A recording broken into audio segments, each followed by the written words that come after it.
We will begin the ancient India portion from the Stone Age. The beginning of civilization on the Indian soil is linked with the Ice Age. The Ice Age, during which there was scarcity of resources, and it was very difficult for man, for animals to move from one place to the other. However, it is said that after the Pleistocene era, so the history is about geography also affecting not only resource generation but the movement of masses in different parts of the world. So it is said that the Pleistocene era was the last instance of an ice age. Pleistocene era was succeeded by the Holocene era. And during the Holocene, we see beginning of warming, beginning of melting of ice, which later helped in domestication of plants. When I use the term domestication of plant, I am referring to simply agriculture. So this helped in agriculture, and with more agriculture, with more food resources, there was a case of population rise. Along with it, the rise of animal kingdom. Some of the animals were hunted while others were domesticated. It starts from the point of UPSC syllabus. We begin from Stone Age. Now, there has been different approaches of classifying history, which we will be discussing in our forthcoming sections. And one of the earliest ways of classifying history was on the basis of usage of tools. So, in the beginning stages, when there was no knowledge of metal, whatever tools were used, they were made of stone. So, it is said that the earliest man used stones of various sizes, and the stone was mainly used for chopping of meat, for cutting of meat, and also hunting. In the earlier times, if we talk about Stone Age, in the earliest of the times, the Paleolithic Age and the Mesolithic Age, when we see a transition from hunting gathering towards agriculture, most of the resources were captured by the community and consumed by the community. So, because of which the population was very limited. So, we try to understand that gradually community started, and then they, on the basis of hit and trial and favorable geoclimatic conditions, that is the Holocene era, they began to domesticate plants. So it is said that if Paleolithic age, during which the mode of food gathering was hunting and collection of raw plants, fruits, the geoclimatic condition, the climate was that of Pleistocene era. Pleistocene era, a time when there was no favorable circumstance for agriculture. Whereas the Neolithic era, which we will be discussing, pertaining to the Neolithic era, pertaining to the beginning of agriculture, and even the Mesolithic, they were in a time when the climate, when the overall average temperature, they began to rise, resulting in warming, resulting in melting of ice, and producing precipitation, which also helped in growth of plant. So we will understand that how the earliest history of man with respect to India was about a very primitive community. When I say primitive, I mean the earliest of the community which did not know about the resources it had. It was only concerned with the fulfillment of its basic interests in terms of food, in terms of shelter, and also to an extent defense or avoiding threat of wild animals. So these stones which were used by the earliest of the communities, they were mainly obtained from riverbed, and because of which we find that many of the earliest communities, they were close to the river sources, also not only for procuring pebbles as a natural tool, but also because river provided them with ready supply of water, and they used to reside in caves. They used to reside in natural caves, and accidentally and also because of favorable circumstances, they started progressing. That is the history of beginning of civilization in India. If we talk about how we did know so much about them, especially at a time when they did not know how to read, how to write, and in fact, communication was mainly on the basis of sign, then we definitely know that we are talking about a time. We are talking about a time when historical evidence was mainly on the basis of archaeology. So before we move to know more, to explore more about how did community life begin on the Indian subcontinent, let us briefly understand how history has been studied and how the historians, archaeologists have known so much about a time when people even did not understand themselves. So we are talking about the various sources for the study of ancient history. From the point of view of UPSC syllabus for GS, in the recent times, we see a number of questions getting asked on archaeological sources. For example, in 2017, a question which invited a lot of debate, I would not say controversy, was that whether Indus Valley people knew about the horse, whether there was a general awareness of the horse or not. What do the Ashokan inscription mean for not only a historian but for the general public? What have the travelers said about the ancient times? The study of history, which is a branch of knowledge associated with the analysis of past event, is incomplete without understanding the sources. Because if there is no source, then history would be more like a mythology. So what differentiates history from mythology are the sources. In mythology, it is more about belief. But it does not mean that all the mythology is wrong. The only fact is that most of the information in mythology is based on belief and also on the idea of oral transmission of knowledge over generations. Oral transmission of knowledge over generations. There have been instances when certain information or fact which has been stated in mythological sources have also been validated by archaeological and literary sources. However, from the point of view of UPSC history, we will focus only on those events of history which has been validated by concrete historical sources. What are these sources? What are these sources and how we have been using these sources to our advantage? Let us understand. So the first type of source which is very important are the archaeological sources. Archaeology, it is a branch of science which is based on analysis of previous events through the most important aspect, because in every historical analysis there is analysis of previous events but through material resources which belong to the past. So through the excavations and through the study of these material resources which were used in the past. So in archaeology, we study about different resources. So we study about tools, we study about burials, we study about bones, we study about the remains of plants, the fossil remains, and we also study about jewels, jewelry, pottery, weapons. In fact, we will classify tools and weapons together. So the list is endless. And even monuments. And there have been multiple inferences being drawn. For example, if I consider this pen as an archaeological resource, then it is highly likely that the same pen would be inferred, or two different archaeologists can make two inferences, deductions out of the same tool. So we find that with respect to a same archaeological evidence, there have been more than one inferences. However, over a period of time, the archaeologists, the scientists, the anthropologists, when I say anthropology, it is the study of ancient man. So they came to certain conclusion about how and what does any particular archaeological source say.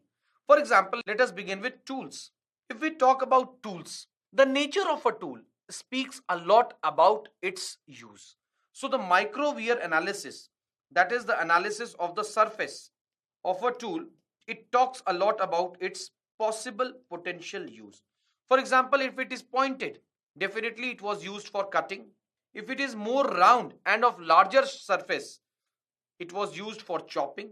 And also the nature of the material, the nature of the rock, it also speaks a lot about the distribution of the community. For example, if we find an igneous tool, then definitely they were close to a resource from where volcanic eruption was happening. Although we do not have an active volcano on the mainland India, the only volcano is in the barren island of Andaman and Nicobar. But we know that for long time in the Deccan Trap, there were a number of fissures from which eruptions used to happen. So rock material, the analysis of rock material also, it tells us a lot about the distribution of a community. Over a period of time, we see that the tools became more refined, smaller in shape, and more sturdy in terms of its material strength. So, as it is a general nature, just imagine a scenario 15 years back when the first mobile phone came. It was much sturdy and it was very heavy. Now we have very thin mobile phone. It is highly likely that in the future we may have mobile devices or electronic devices which would be not much thicker than a single page. So that is how mankind has also been evolving with respect to the usage of the tools. Mound, what is a mound?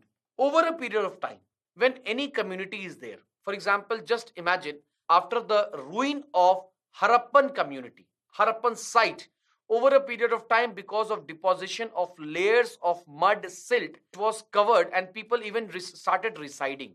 We know that many of the Vedic sites are located beneath the dense populated regions of Uttar Pradesh. So sometimes by luck and also because of the scarce population, the archaeologists figured out a mound. So mound looks like this. It looks like this, and then they started carrying out the vertical excavation.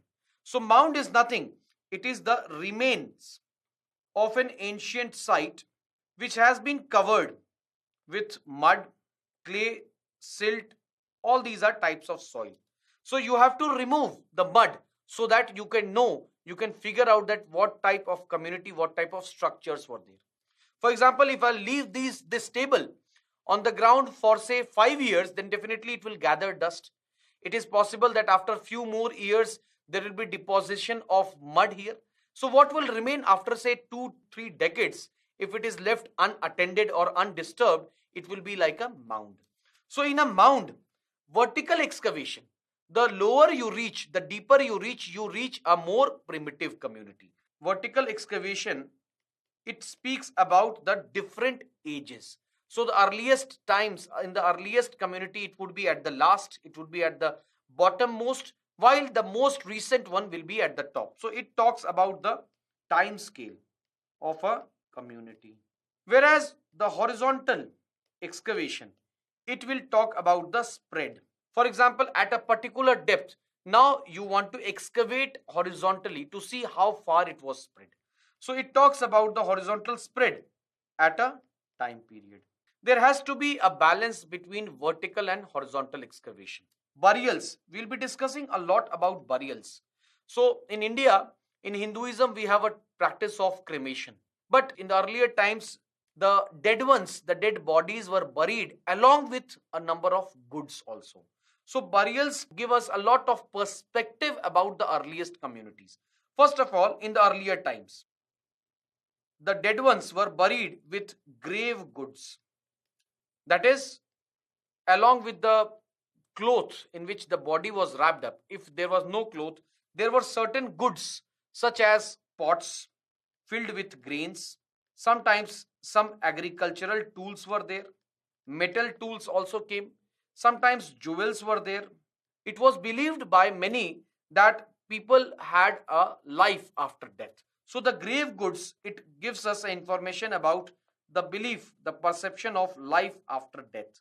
They had a perception of life after death, and also the different nature of grave goods in these burials also spoke about which community or which family might have been more prosperous. Because if a prosperous man died or a woman died, definitely there were more refined goods, such as jewelry was there, and also the quantity would have been higher.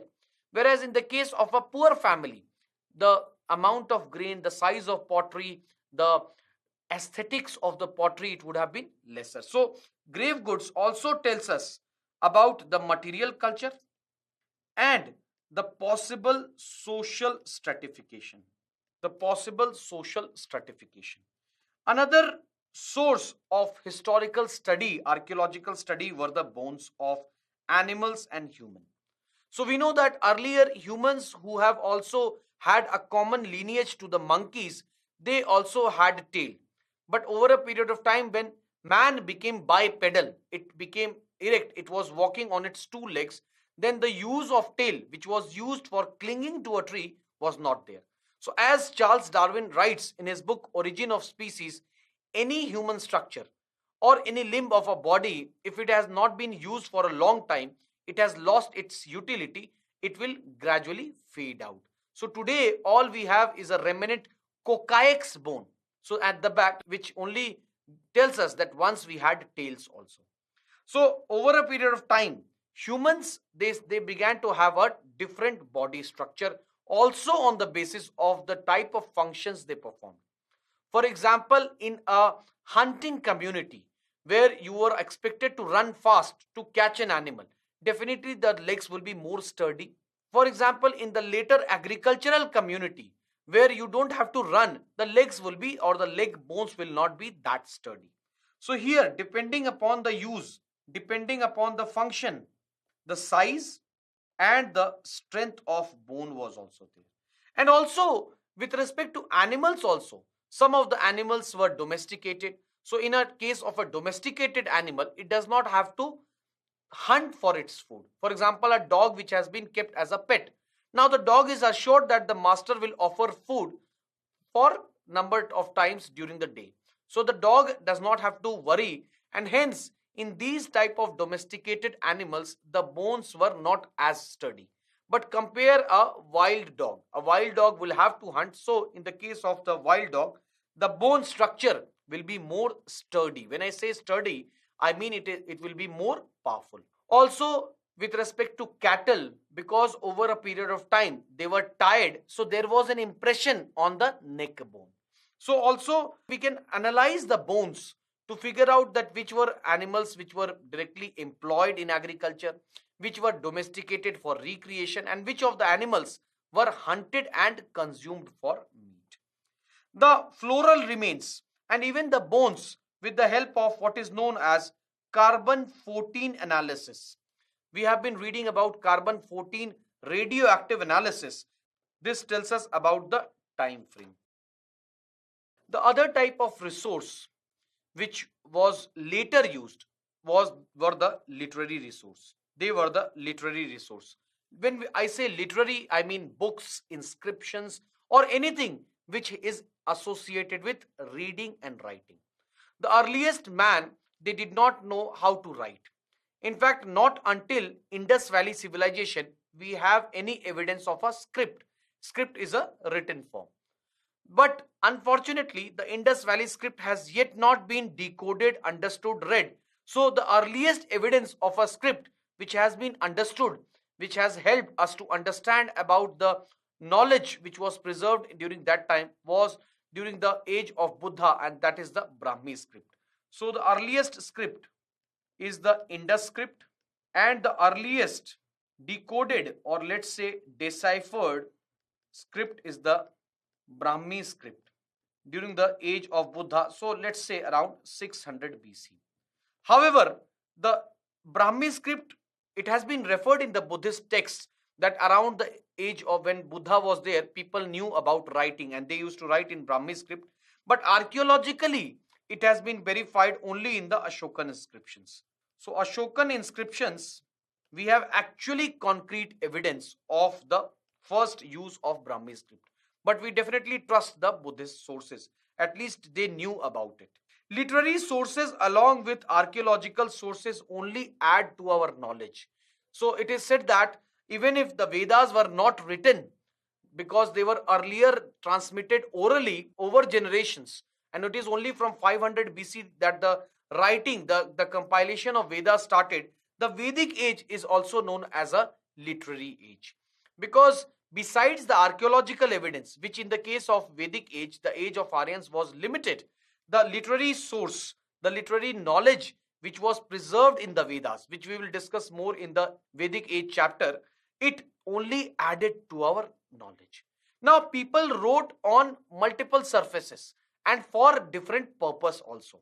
So, literary sources can be classified in multiple ways. If I have to say, there is twofold classification of literary sources. It can be a religious text, it can be a religious source such as Vedas, such as Buddhist texts, such as Jaina texts. So we have associated with various religion. We also have secular sources. Kautilya's Arthashastra, Ashokan inscriptions, play, poetry, drama, so all this, biographies, etc.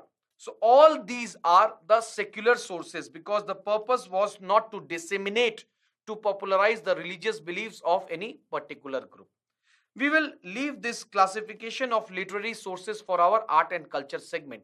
But definitely we have discovered various sources on which, various surfaces also on which the writing was done. One of the surface which was used for monetary transaction was coins. So although on coins there were limited space, that is a problem. How much do you see? But the images on the coins, many a times the images were of the king, many a times the images were of gods, goddesses. So all this speaks about one, the personality of the king. In one of the coins, Samudragupta is depicted as playing Veena. So we generally tend to associate Samudragupta, who is known as the Napoleon of India, with military conquests. So don't worry, we will be covering that also in our Gupta chapter. But for the depiction of Samudragupta playing Veena, we also know that he was interested in music. In the Kushana coins, the Kushanas depicted the images of not only Greek gods but also later Indian gods also.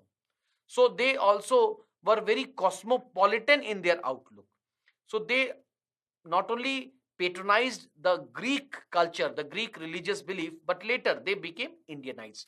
So this gives us personal information and also the outlook of the king. So we will be doing the coins as a separate segment in our art and culture. Some of the coins also had dates. So not all the coins, but some of the Gupta coins and some of the coins of the Indo-Greeks had date also. Coins associated with script, it gave us a view that what type of language and what type of script was used by the rulers and by the community for writing. With respect to literary source, the greatest, I would say the greatest and the most valuable besides the books are the inscriptions. What is an inscription? For example, if I have a tablet, just imagine that you have a tablet like surface made of wood or metal or even of rock, and you inscribe messages, or the messages that have been found on various pillars. Allahabad pillar inscription, the pillar inscriptions of Ashoka. So the inscriptions provide us with plethora of information. If we have to say that had it not been for the inscriptions and also the linkage of these inscriptions about Ashoka, we would have never known that who was this Dev Piya. The Ashokan inscriptions and the vast knowledge they contain, it appears that it is more like a autobiography. So the inscriptions speak about military conquests. The inscriptions reveal about the personal outlook. The distribution of the inscriptions also provide information about the extent of the empire. We will be referring to various inscriptions not only on pillars, on tablets, but also on the biodegradable palm leaves which have been referred to. Unfortunately, many of the inscriptions on paper in the medieval times and the inscriptions on palm leaf could not survive. We also hear of various important metal inscriptions on copper plate. So when land grants were given, this entire process, or who was the beneficiary, who was the donor, all this was recorded in the copper plate inscription. So we will be referring more to inscriptions. Inscriptions also give us a brief view about the level of literacy of the masses. The other very important source, in fact, UPSC has been asking a number of questions from this segment of literary source, not only in prelims but also in mains, are the travelers' accounts. So various travelers attracted by India's diversity, India's vastness, India's richness, they came and some of them settled in India for even more than a decade. They came to collect resources that such as the Buddhist texts. Sometimes they were invited, sometimes they came as ambassadors. So the travelers account, when the travelers saw what was around them, despite the fact that they had limited knowledge, they had no awareness, or they did not understand the local language, they were able to interpret based on translators and interpreters, and they present a rich account of the times when they stayed in India. From the point of view of history, the traveler's account is very important because the travelers, besides the king, queen, the wars, the travelers spoke about the life of common people. So, in the recent times, when the focus of history has shifted towards what is known as subaltern history, that is, towards the life of commoners, the emphasis on the traveler's account is more, because the travelers, such as Fahen, talks about the Chandals, which is not anywhere mentioned with respect to the Gupta age. Fahen talks about the condition of women. Huen Sang talks about the condition of Brahmins, the condition of Buddhist monks. Al-Baruni says that how Shudras were improving their status, whereas Vaishyas were declining. So these travelers' account is very important because they speak about those people who could not afford to make historians write for them.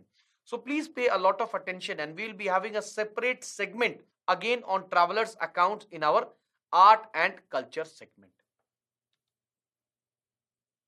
So now, having briefly understood the various sources, and I would not spend a lot of discussion, a lot of energy on that, because we'll be applying these sources, we'll be applying and we'll be using these sources during various time frame of ancient and medieval history.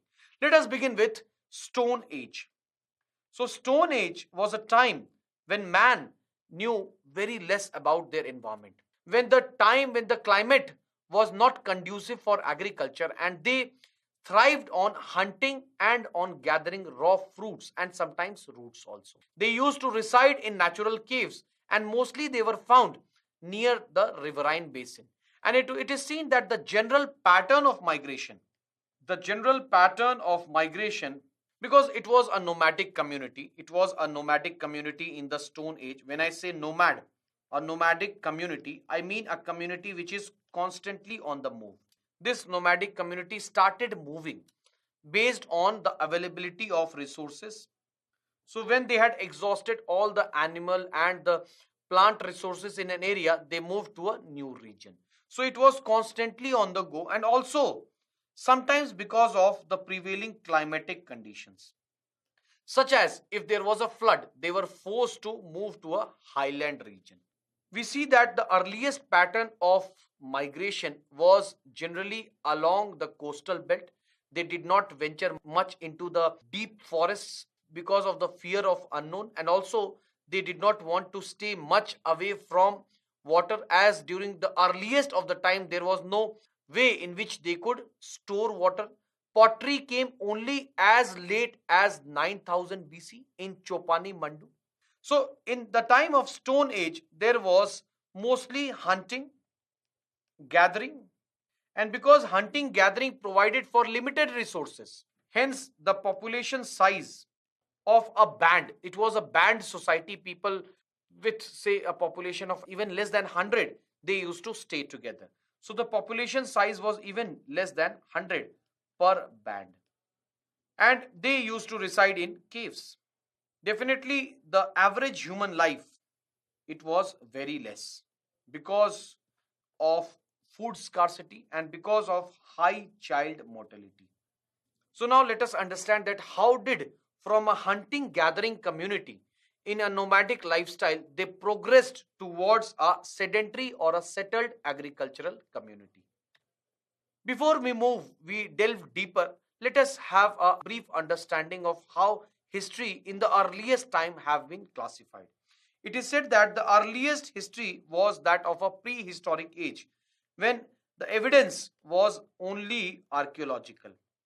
when the evidence was only archaeological. So if I talk about Paleolithic age, if I talk about Mesolithic age, Chalcolithic age, and even I talk about Neolithic age, all that we have are tools, animal bones, fossils, and sometimes in the Neolithic times we have some remains of pottery as well. This was with respect to the Stone Age. So the Stone Age falls under the category of prehistoric age. Now this was the proto-historic age in which the evidence was archaeological. There was some literary evidence also, but unfortunately the literary evidence has not been understood or it has not been deciphered. So the literary evidence which really has helped us is from other sites, from the contemporary. I am talking about Indus Valley civilization. So in the Indus Valley civilization, one thing that we know that the Indus Valley people had rich trade relations with the Mesopotamians. And the Mesopotamians have also referred something about the Indus traders, merchants, their trade stations in their own texts. And we have been able to, in fact, in the West Asia, Mesopotamian texts have been deciphered. So the literary reference, which is a foreign contemporary source. Here, the foreign contemporary source is the Mesopotamian source.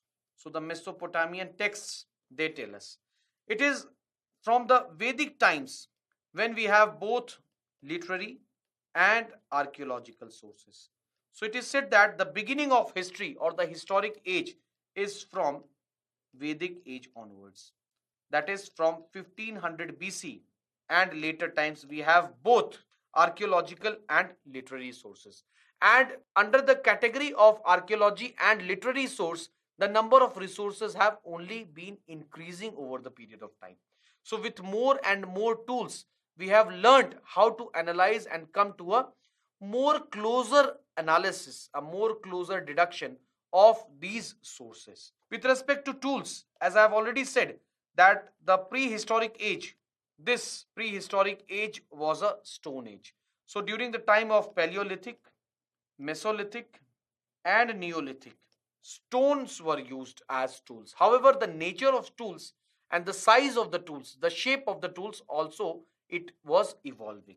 If I talk about the time period, then the Bronze and the Copper Age. So we are talking about Indus Valley civilization and the contemporary Chalcolithic culture. Don't worry, we'll be discussing about both. Chalcolithic, chalcos is derived from copper. So in the Chalcolithic culture of Central India, Maharashtra region, Southeast Rajasthan, and parts of MP, we find that people were aware of the knowledge of copper. Copper which was and which continues to be obtained, that is the Khetri mine in the present day Rajasthan. So the IVC people, the Indus Valley people, were aware of the use of copper and bronze. So many a times IVC is also known as a Bronze Age. It is an alloy which is obtained by mixing copper and tin. And Copper Age, it is pertaining to the Chalcolithic culture. It pertains to the Chalcolithic culture. The IVC people, the Chalcolithic people, did not know about the use of iron. In fact, in the Vedic texts, even if iron has been referred, so in the Vedic texts, there is reference of iron. There is reference of what is known as ayas. Ayas is a Hindi word for metal. There is a reference of Krishna ayas. So Krishna, who is a prominent Hindu deity, is also associated with dark color, dark skin complexion. So the reference of Krishna ayas, it has been seen by the historians as a reference to a black metal, that is iron.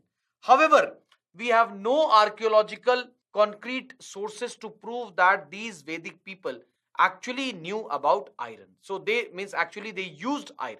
The first evidence of iron can be found from the megalithic communities. So megalithic communities of mainly South India from 1100 BC. They used to use some iron tools, and the iron was mainly used as weapon. The transformative change, or what is known as the iron revolution, in the history of mankind in India was only, so if I talk about iron in agriculture, which created a type of revolution, which we will see in a later segment, this happened only from 600 BC. So it would be safe to say that the actual knowledge of iron, which could be used in various areas in agriculture as tools and even for building, it began from 600 BC onwards.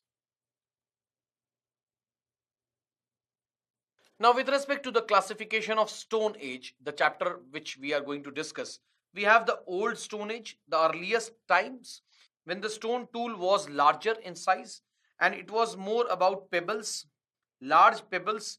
The stone which was used was core tools, so something which looked like this, and a stick was sometimes tied to it somehow.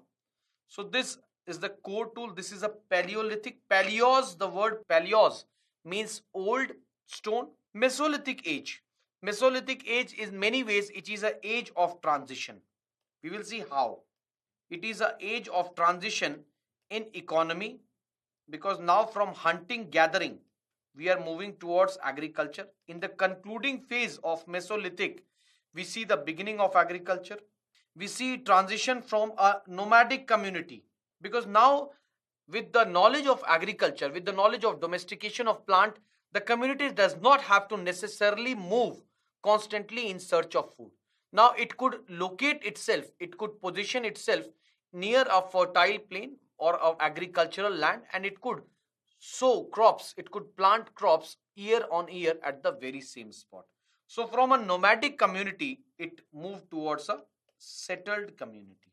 We'll see more about Mesolithic age, that it was also the period when domestication of animals began, the period when the use of pottery began. So Mesolithic age is the age of transition. And then the Neolithic age, which is the new stone age, which was the agricultural age. The age of agriculture, the age of agriculture, and everything that is associated with the beginning of a community life is seen in the Neolithic age. It is interesting to note that Mesolithic and Neolithic fall under the geoclimatic timescale of Holocene. No wonder that Holocene, which is associated with warming of climate, with more rainfall, provided for the transition, whereas Paleolithic is associated with the ice age, that is the Pleistocene, with the ice age which is known as the Pleistocene.